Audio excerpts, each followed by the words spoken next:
Ya, baik pemirsa, kami lanjutkan dan sudah bergabung bersama kami ada Menkominfo Pak Budi Ari Setiadi. Pak Budi, selamat malam. Anda bergabung bersama kami via sambungan telepon. Terima kasih sudah bergabung. Baik, saya minta tanggapan Anda terlebih dahulu. Ini banyak sekali penolakan, masukan, saran, dan tadi kita membahas soal ternyata yang dititik beratkan bukan soal misalnya hasil jurnalistik liputan investigasi, tapi soal eksklusivitasnya. Anda juga sebagai mantan, mungkin masih jadi wartawan Pak Budi. Bagaimana positioning Anda dalam draft revisi Undang-Undang RUU Penyiaran ini? Tanggapan Anda Pak? Jadi saya jelaskan dulu posisinya ya. Yang pertama, hingga saat ini kami Kementerian Komunikasi dan Informatika Republik Indonesia belum mendapat draft resmi. Jadi kita ini membahas sesuatu yang belum resmi sifatnya. Oke. Yang kedua, pemerintah menjamin kemerdekaan pers dan bersuara. Karena itu amanat Undang-Undang Dasar 45 pasal 28. Nah karena itu menurut saya begini, kita juga paham bahwa ada kerisauan di masyarakat tentang berbagai fenomena mutakhir karena akibat kemajuan teknologi, khususnya teknologi digital. Perkembangan terkini memang membuat partisipasi masyarakat lewat ruang digital ini semakin masif, termasuk menghasilkan produk-produk yang bisa dikategorikan pada masanya. Ya. Itu sebagai produk jurnalistik, citizen journalism misalnya. Jadi masyarakat aja bisa melakukan investigasi viral. Banyak kasus-kasus itu munculnya dari sosial media. Apakah, pertanyaan kita kan sekarang begini, nanti kita harus lebih tajam lagi diskusi dengan semua pihak pemangku kepentingan untuk membuat ini menjadi semakin terang. Karena memang disrupsinya ini kan teknologi.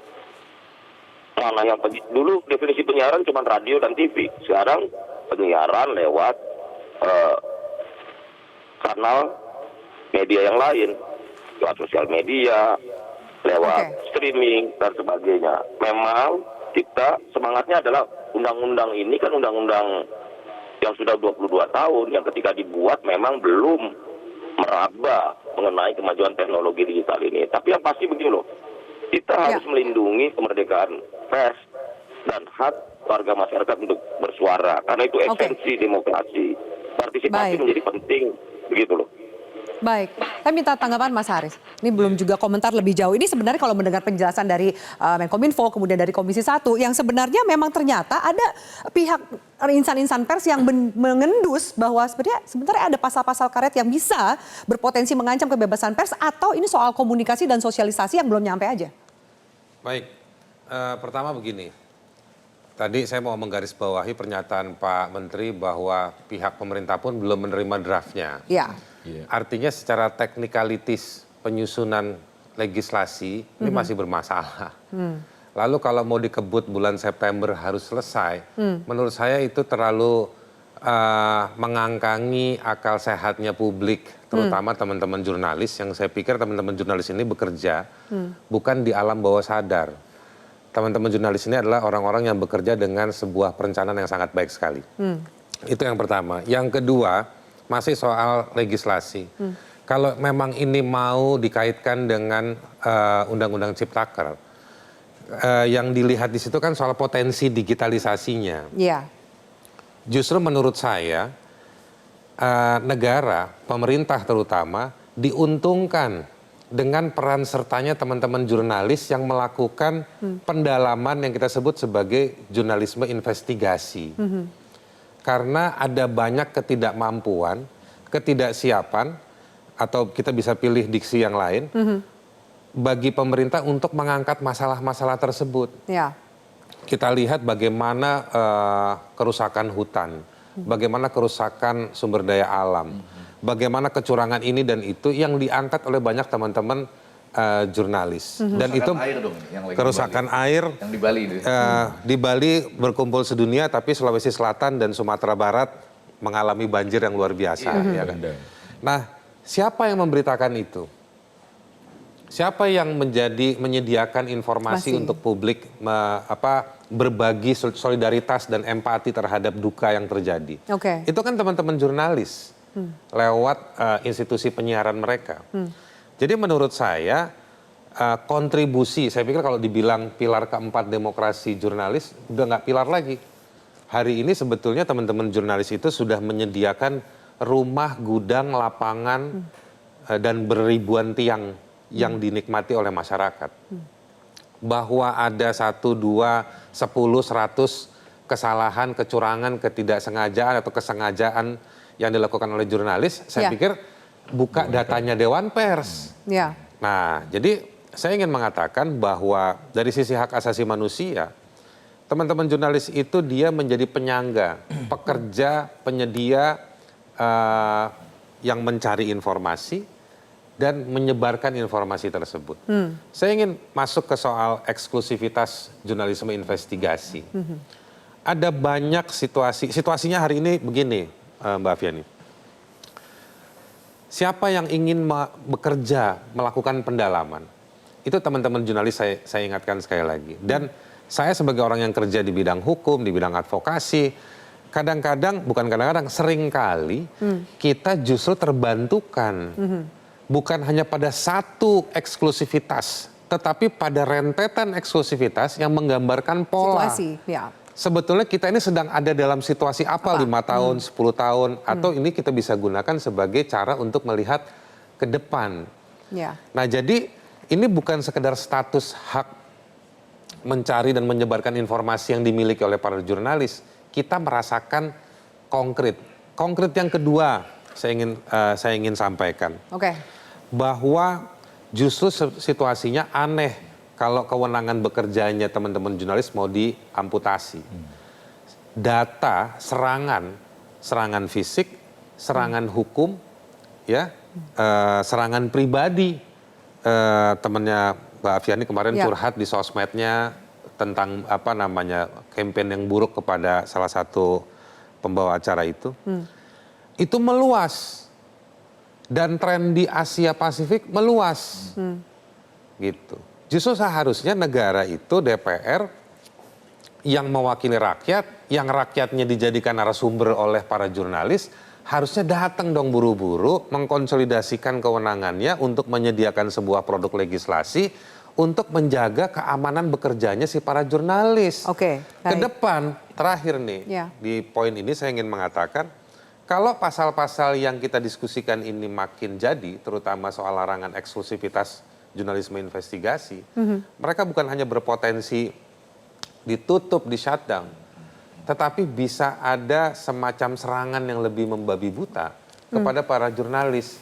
Orang-orang yang akan menyerang itu kelompok-kelompok atau institusi negara nanti yang akan membatasi mereka akan bilang, kamu sudah ilegal.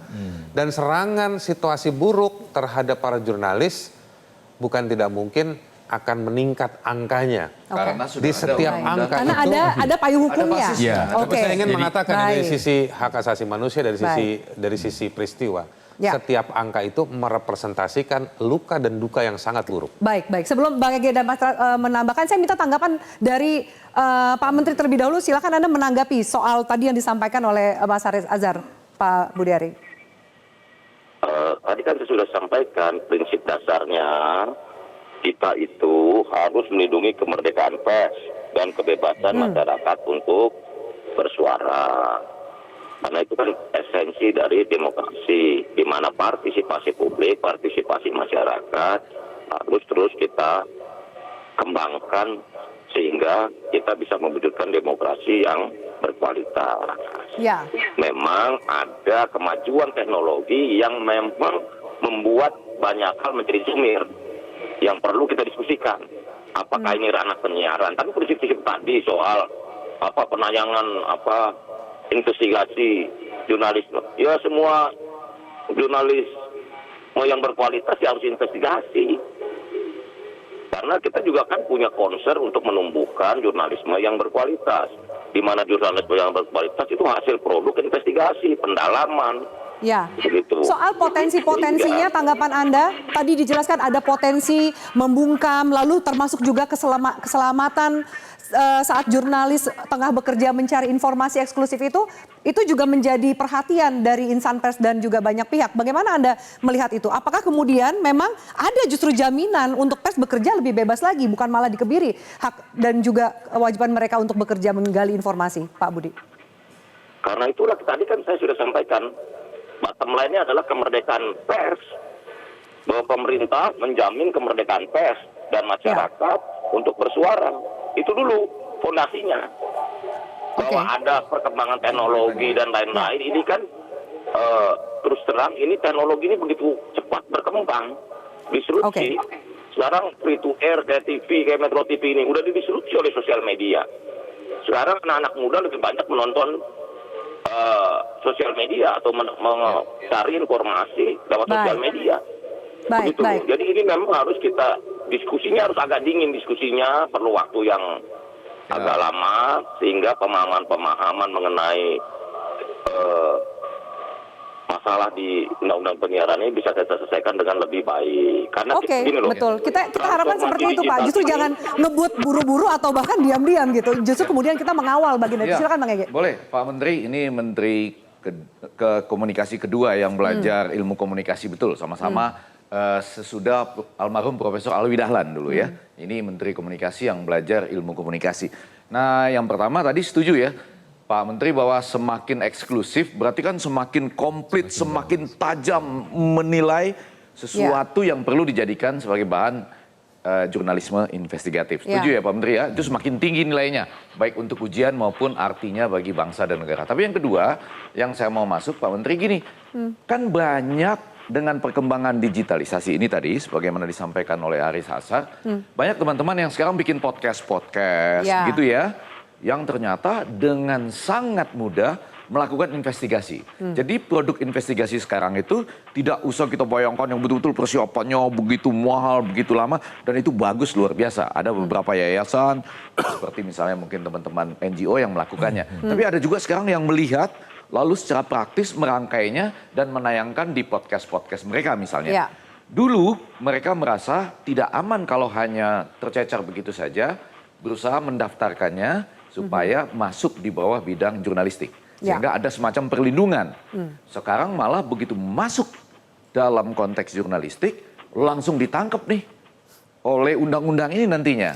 Pertanyaan karena itu pertanyaan saya ke Pak Menteri maupun Pak Mas Bobi yang ada di sana.